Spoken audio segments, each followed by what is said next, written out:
Water Apple కాయలు పండినవైతే వట్టియే తినాలనిపిస్తుంది. చాలా టేస్ట్ ఉంటాయి. పచ్చివైతేనేమో దోరగా పండినయి కొంచెం వగరుంటాయి.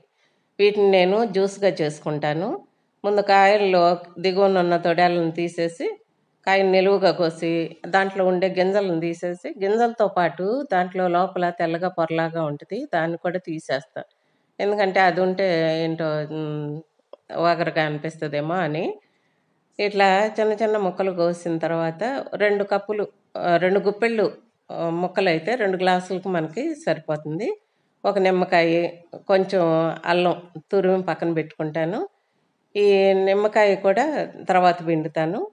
ఈ ముక్కల్ని మాత్రం ముందు మిక్సీలో ఏసి, దాంతో పాటు అల్లం కూడా మిక్సీలో ఏసేస్తా. ఎందుకంటే ఇది నలిగితే గాని మనకు రసం రాదు కదా! ఇంకా ఈ ముక్కలు మునిగేట్టుగా ఒక గ్లాసు నీళ్ళు దాంట్లో పోసేసి, ఎక్కువ పోస్తే మళ్ళీ మనకి మిక్సీ పట్టడం టైం పడుతుంది. ఆ ముక్కలకు సరిపోని నీళ్లు పోసి, ఇప్పుడు దీంట్లో నిమ్మకాయ పిండుతా. ఈ నిమ్మకాయ పిండటం వల్ల మనకి దాంట్లో ఉండే వగరు వాసన పోతుంది. నిమ్మకాయలో ఉండే పోషకం మనకు దక్కుతుంది. దీంతో పాటు దాల్చిన చెక్క పౌడరు. ఇది రెడీగా ఉంచుకుంటానెప్పుడు.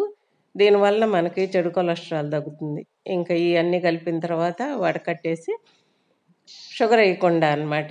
ఆయనకిచ్చేసాక నేను మళ్ళీ మిగిలిన పేస్ట్‌లో ఇంకో గ్లాసుడు నీళ్లు పోసి, నిమ్మకాయ చెక్క పిండి, దాల్చిన చెక్క పౌడరు యేసుకొని, ఇక దీంట్లో పంచదార ఇప్పుడు కలుపుకుంటా.